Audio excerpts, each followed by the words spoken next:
Welcome to MojoPlays. To kick off the launch of our brand new channel, check out some of our favorite videos from WatchMojo's huge library of gaming content. Then, click on the link in the description below to head over to our Suggest page and vote on how you would have ranked this list.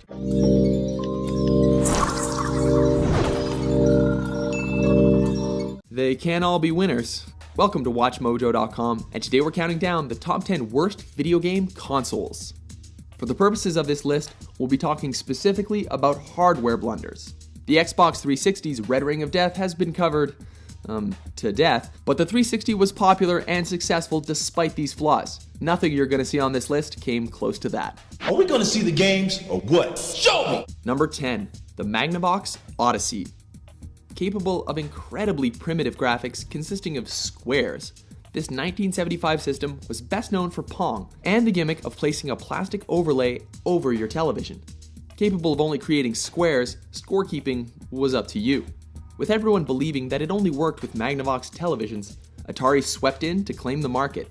This ancient system would be higher on our list, but we're cutting it some slack for its age. Odyssey, a new dimension for your television, now at your Magnavox dealer. He's listed in the yellow pages. Number 9, Gizmondo. Released in 2005 and on the market for only a single year, this phone console flirted with two things gamers hate: a high price and advertisements. Selling for $400, gamers could choose to pick up a $299 version, which forced them to watch so-called smart ads.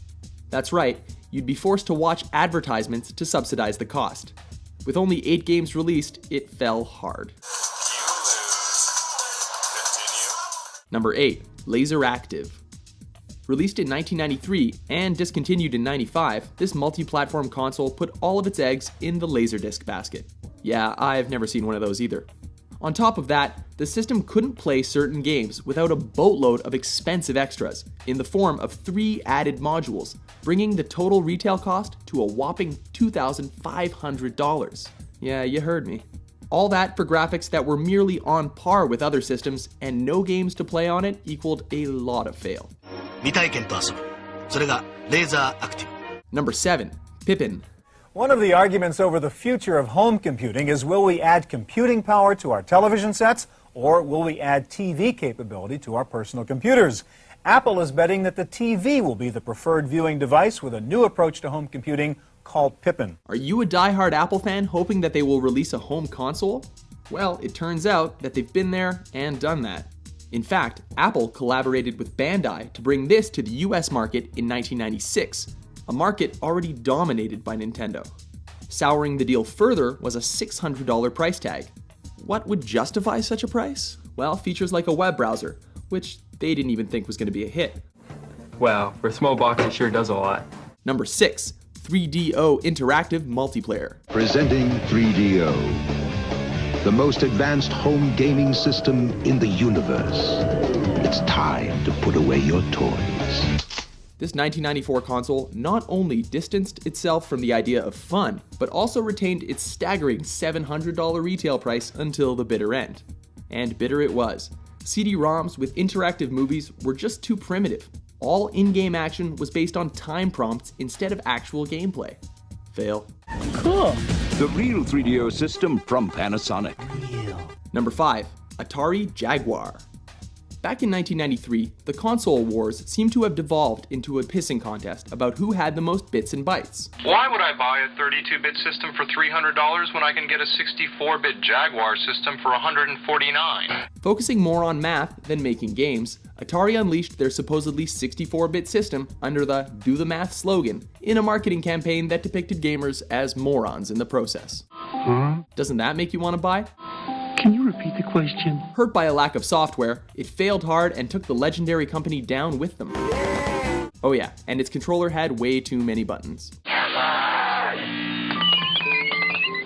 Number 4, 32X and Sega CD. Out of respect for the underdog Sega Dreamcast, we've decided to blame its failure entirely on these 2 add-ons. Codenamed Project Mars, these pieces of Frankenstein gaming were released between 92 and 94 to extend the life of the aging 16-bit Genesis hardware. A poor man's entry into the 32-bit era, these expansions ended up creating a beast of a console that didn't perform, costing Sega lots of admiration and tripping them up before the 64-bit race could ever begin. Pretend it's a game. Number 3, N-Gage. Get out and play. Well, that was the slogan for this phone console released back in 2003 to tackle the Game Boy Advance, long before anyone ever started rocking smartphones.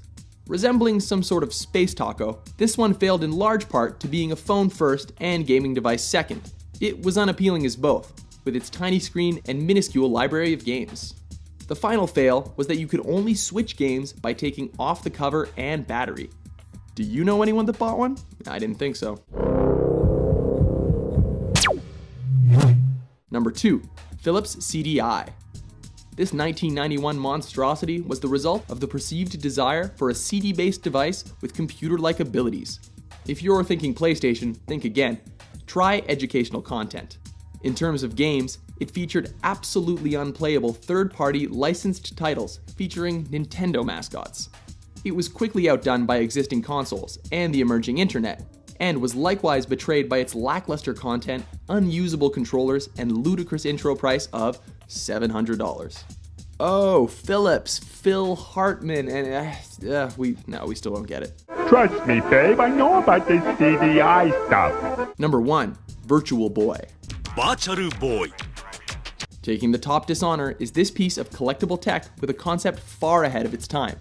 Released in 1995, Nintendo's pursuit of the third dimension meant sacrificing such basic things as color, non-wireframe 3D graphics, and a proper game library. With gamers forced to submerge themselves into a headgear-bound world of red monochrome, strained eyes, and a stiff neck were all that gamers were ever left with. Virtual Boy. 販売店でぜひお試しください. Agree with our list? Do you have a dent in your bank account from any of these disasters? For more entertaining top 10s, be sure to subscribe to watchmojo.com. That's all for now. I'm Rich Quattrone, and for all of us here at Zoom, bye-bye. Thanks for watching Mojo Plays. Be sure to subscribe and click on the link in the description below to check out our suggestion page and vote on what content you'd like to see us cover next.